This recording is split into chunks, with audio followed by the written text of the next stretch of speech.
তো hello guys, welcome back to my channel. তোমাদের সবাইকে আমার চ্যানেলে তুলি হাউস ওয়াইফে স্বাগতম। তো বন্ধুরা কেমন আছো? আশা করি তোমরা সকলেই খুব ভালো আছো, আমরাও ভালো আছি। তো বন্ধু, দীর্ঘ 5 দিন পর আজকে ব্লগ ছাড়ছি।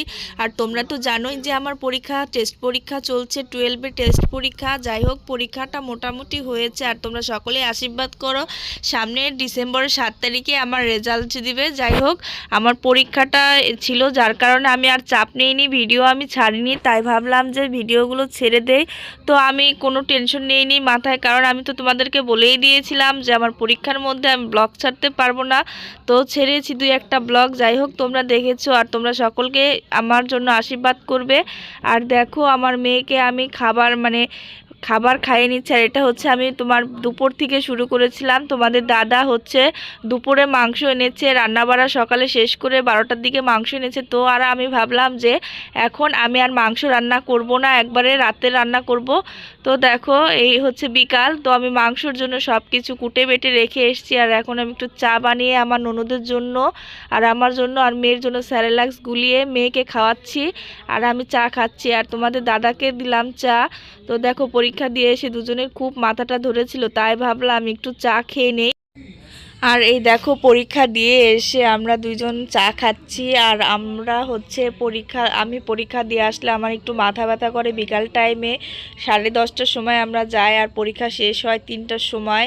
2:45-এ আমার পরীক্ষা শেষ হয়। আর দেখো, তোমাদের দাদা দুপুরে মাংস এনেছিল, সেটাই। আর আজকে মাংস করব, সাথে হচ্ছে রুটি হবে। এর জন্য তোমরা তো দেখলে আমি মশলা সব কিছু কুটে বেটে নিয়েছি। আর তোমরা সকলে জানতে চেয়েছো আমার মেয়েকে আমি কার কাছে রেখে আমি পরীক্ষা দিতে যাই। আমি আর তোমাদের দাদা, আর তোমাদের তো আমি বলেছি তোমাদের দাদা আর আমি পড়াশোনা করছি। আর আমার ননদের কাছে আমার মেয়েকে রেখে আমরা দুজন পরীক্ষা দিতে যাই। আমার মেয়েটা না আসলে খুব লক্ষ্মী, আমি ভাবতেই পারিনি আমি পরীক্ষা দিতে যাব। আমার খুব টেনশন লেগেছে যে আমার মেয়েকে থাকতে পারবে, কিন্তু বিশ্বাস করো আমার মেয়েটা আমার ননদকে একটুও জ্বালাই নেই। তো আমার মেয়েটা আমার ননদকে চিনতে শিখে গেছে। মাম্মা, আমার ননদকে এখন মাম্মাম বলে। তো আমার ননদের কাছেই থাকে আমার মেয়েটা, এখন আমার ননদকে চিনে গেছে। তো আমি স্কুল করি না, তো আমার বান্ধবীগুলা ওরা বলছে যে তুই সপ্তাহে একবার করে স্কুলে তো আসতে পারিস বল। আমি বললাম যে দেখ, আমার সংসার, মেয়ে, নানান ধরনের ঝামেলা, আমার এত বড় একটা সংসার, আমি কিভাবে স্কুলে আসব। তোরা তো দেখ, তোরা আনম্যারিড, তোরা প্রতিদিন স্কুলে আসলে তোদের কোনো প্রবলেম হয় না, কিন্তু আমার একটা বাচ্চা সংসার, কিভাবে আমি স্কুল করব বল। তো আমার মেয়ের যখন 5 মাস বয়স, তখন আমি 11-এ পরীক্ষা দেই। তো ওরা খুব ছোট আমার মেয়েকে দেখেছে, আর ওরা বলছে, ওরা আমাকে অনেক রিকোয়েস্ট করছে, দেখ তোর মেয়েকে আমরা অনেক ছোট দেখেছি, এখন তোর মেয়ে কতটুক হয়েছে, হাঁটতে পারে কি না, নানান ধরনের আমার মেয়ের বিষয়ে কথা বলছে। তো 7 তারিখে রেজাল্ট দেবে, আর ফেয়ারওয়েল হচ্ছে রেজাল্টের পরই মনে হয় বিদায় অনুষ্ঠান আমাদের 12-এর। তো সেদিনই আমার মেয়েকে, রেজাল্টের দিন আমার মেয়েকে ওরা দেখবে। তাই আমাকে অনেক রিকোয়েস্ট করেছে, তো আমার মেয়েকে নিয়ে যেতে হবে রেজাল্টের দিন। আর তোমরা আশীর্বাদ করো আমি যেন টেস্টে অ্যালাউ হই। আর যাই হোক, আমার রেজাল্ট আসুক, আমি ফেল করি বা পাস করি, তোমাদেরকে আমার রেজাল্ট দেখাবো আর জানাবো আমি টেস্টে অ্যালাউ হয়েছি কি হইনি। তো তোমরা আমার জন্য প্লিজ তোমরা আশীর্বাদ করো। আর এই কদিন আমি ভিডিও দিতে পারিনি, কারণ আমার প্র্যাকটিক্যাল খাতাগুলো আমাকে নিজেই করতে হয়েছে আর অনেক কষ্ট হয়েছে। তোমরা তো বুঝো, একটা রাত্রে একটা প্র্যাকটিক্যাল করা কত টাফ বিষয়।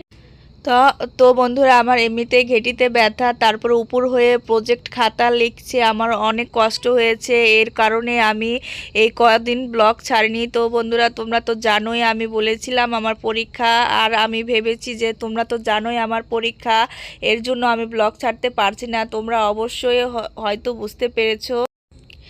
আর তোমাদের দাদা আর আমার পরীক্ষা আজ শেষ হলো, আজকে হচ্ছে 25 তারিখ। তো আমার পরীক্ষা শেষ হলো। তো দেখো, আমি রুটি বানাতে বসে গেছি, আর আমার হচ্ছে পিঁড়ি নেই আর পাটায়। তোমরা আমার মতো কারা কারা পাটায় রুটি বানিয়েছো, পাটায় পিষে রুটি বানিয়েছো, প্লিজ তোমরা অবশ্যই কমেন্ট করো। আর আমি এত কষ্ট করে ভিডিওগুলো বানাই, তোমরা কেউ প্লিজ দেখো না, আমার খুবই খারাপ লাগে। ছোট্ট একটা বাচ্চা নিয়ে আমি এত কষ্ট করে ভিডিও করি, জানো। আমি একটা যদি ভিডিও বানাই, তোমাদের দাদাকে অনেকবার রিকোয়েস্ট করি ভিডিওটা এডিট করে দাও। প্রায় ভিডিও আমি এডিট করি, কিন্তু তোমাদের দাদার যেগুলো হাসির ভিডিও করি ওগুলোই হচ্ছে এডিট করে।